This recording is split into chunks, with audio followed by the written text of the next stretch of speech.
ఇవాళ మళ్ళీ నేను వాషింగ్ మిషను టబ్ క్లీన్ అయితే చేస్తున్నానండి. దీనికి ఐఎఫ్బి ప్యాకెట్ వాళ్ళు ఇచ్చిందే వేస్తున్నాను.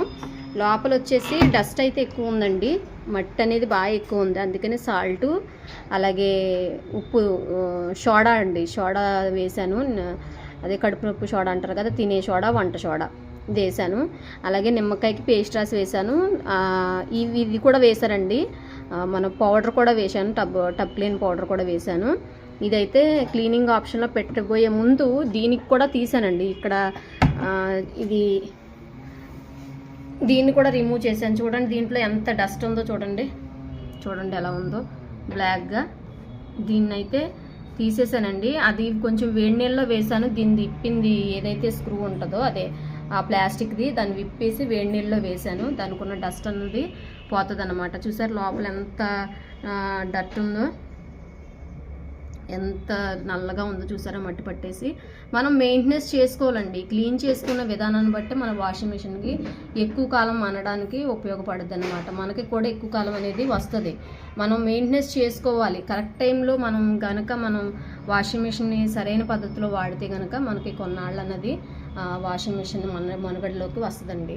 ఇదిగో చూసారా, టబ్ క్లీన్ ఆప్షన్లో పెట్టేసి ఇప్పుడు నేనైతే, మాకు టబ్ క్లీన్ ఆప్షన్ లేదు ఎందుకంటే ఇది తక్కువ అనమాట అండి. చూసారా, ఇది 6 kgs. దీనికైతే టబ్ క్లీన్ ఆప్షన్ అయితే ఇవ్వలేదండి. దీనికి ఓన్లీ నేను మిక్సీలో కానీ క్విక్ వాష్లో కానీ ఈ 2 ఆప్షన్లలోనే పెట్టేసేసి నేను అనేది టబ్ క్లీన్ అనే ఆప్షన్ అనేది వేస్తానండి. ఇలా కనుక చేసినట్లయితే కనుక మనకి ఎక్కువ రోజులు అనేది మన్నికైతే వస్తుందండి. ఏ వస్తువైనా మనం వాడే విధానాన్ని బట్టి మనం ఎక్కువ రోజులు వాడడానికి ఉపయోగపడుతుంది అనమాట. మనం మెయింటెనెన్స్ చేసుకునే దాని విధానాన్ని బట్టి మనం ఏ వస్తువైనా వాడినప్పుడు చాలా శ్రద్ధగా వాడినప్పుడు అవి మనకి బాగా ఉపయోగపడతాయి అనమాట. ఓకేనా, బాయ్. ఇది క్లీన్ చేసిన తర్వాత, టబ్ క్లీన్ అయిపోయిన తర్వాత మళ్ళీ ఇంకోసారి చూపిస్తాను. ఇదిగోండి చూసారా, ఇదైతే క్లీన్ చేశాను. చాలా మటుకు డస్ట్ అనేది వచ్చేసింది. ఇప్పుడు దీనికి ఫిట్ చేసేస్తున్నానండి. బ్లాక్ అనేది ఇంక మనం వాడే కొలది ఉంటుంది కాబట్టి నేను వేడి నీళ్ళతో అయితే క్లీన్ చేశాను. ఇలాగైతే క్లీన్ అయింది. ఇప్పుడు దీన్ని లోపల ఇన్సర్ట్ చేసేసుకుందాం. చూడండి, ఇప్పుడు నేను దీన్ని పెట్టేస్తున్నాను. దాంట్లో ఉన్న మురికంతా పోయిందండి. నీట్గా బ్రష్ అయితే ఇచ్చేసి మొత్తం క్లీన్ చేశాను. దీన్ని ఇప్పుడు మనం లోపల ఫిట్ చేసేస్తాం. ఇదైతే పెట్టేశాను. ఇప్పుడు దీనిపైన కూడా ఇలా అయితే షాంపూతో అయితే క్లీన్ చేశానండి. ఇప్పుడు టబ్ క్లీన్ ఆప్షన్ వేసేద్దాం.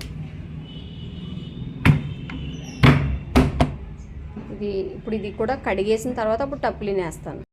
నేనైతే ఇప్పుడు మిక్సీలో అయితే పెట్టానండి. ఎందుకంటే దీంట్లో అయితే హాట్ వాటర్ వస్తుంది కాబట్టి హాట్ వాటర్తో క్లీన్ అయితే మనకి మిషన్ ఇంకా చాలా బాగుంటుంది. లోపల డస్ట్ పార్టికల్స్ కూడా పోతాయి, ఏమైనా బ్యాక్టీరియా ఉన్నా కూడా పోతుందని చెప్పేసి నేనైతే హాట్ వాటర్లో పెట్టానండి.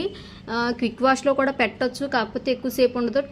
మనం వేసేది అయితే 3 monthsకి ఒకసారే కాబట్టి మనం ఇలా హాట్ వాటర్తో వేసినప్పుడు ఏమైంది కనుక మనకు ఏమన్నా మధ్యలో హెల్త్ ఇష్యూస్ వచ్చినా మనం బట్టలు అయితే ఇందులోనే వేస్తాం కాబట్టి ఆ బ్యాక్టీరియాస్ ఏమైనా ఉంటే చచ్చిపోతాయని చెప్పేసి నేనైతే హాట్ వాటర్లో అనేది పెట్టాను అన్నమాట. చూసారా, మిక్సీలో పెట్టాను. దీంట్లోనే హాట్ వాటర్ వస్తుంది మాకు, అందుకే మిక్సీలో పెట్టాను నేను. మాకు ఆప్షన్స్ టబ్ క్లీన్ ఆప్షన్స్ లేదు కాబట్టి నేను ఈ ఆప్షన్లో పెట్టాను. ఇప్పుడు వాటర్ అయితే తీసుకుంటుందండి.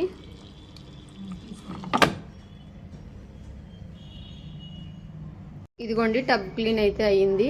ఇప్పుడు చూద్దాము ఎలా ఉందో. చూడండి, టబ్ క్లీన్ అయితే చేసేసాను. చెప్పాను కదా, నేనైతే మిక్సీలో పెట్టానండి. దీనికైతే హాట్ వాటర్ అనేది వస్తుంది కాబట్టి నేను మిక్సీలో పెట్టాను. చూసారా, టబ్ క్లీన్ అనేది అయిందండి. నీట్గా అయితే మిషన్ అయితే ఉంది. నిమ్మకాయ కూడా వేయడం వల్ల ఏంటంటే స్మెల్ అనేది బాగుంటుంది. ఇలా తెరిచి ఉంచుకోవాలండి వాషింగ్ మిషన్. ఒకసారి మనం వాష్ వేసిన తర్వాత ఇలాగా తెరిచి ఉంచుకోవాలి. మ్యాక్సిమమ్ వాష్కి మధ్యలో ఒక 1 hour గ్యాప్ అనేది ఉండాలి. అప్పుడే మనకి మెయింటెనెన్స్ అనేది కరెక్ట్గా ఉండి మిషన్ కొంతకాలం అనేది వస్తుంది మనకి. ఇలాగ వాష్ చేసిన తర్వాత, బట్టలు తీసిన తర్వాత మనం డోర్ అనేది ఇలాగా ముయ్యకుండా తెరిచి ఉంచాలి. దానిలో ఉన్న హీట్ అనేది బయటికి రావడం వల్ల మనకి బాగుంటుంది అన్నమాట. వాషింగ్ మిషన్ అనేది బాగా పనిచేస్తుంది, పనితీరు కూడా మెరుగవుద్ది, బాగుంటుంది. ఇలా చేసుకోండి. మా వీడియో కనుక మీకు నచ్చినట్లయితే like and share and subscribe. Please support చేయండి. పక్కనున్న బెల్ ఐకాన్ క్లిక్ చేయండి.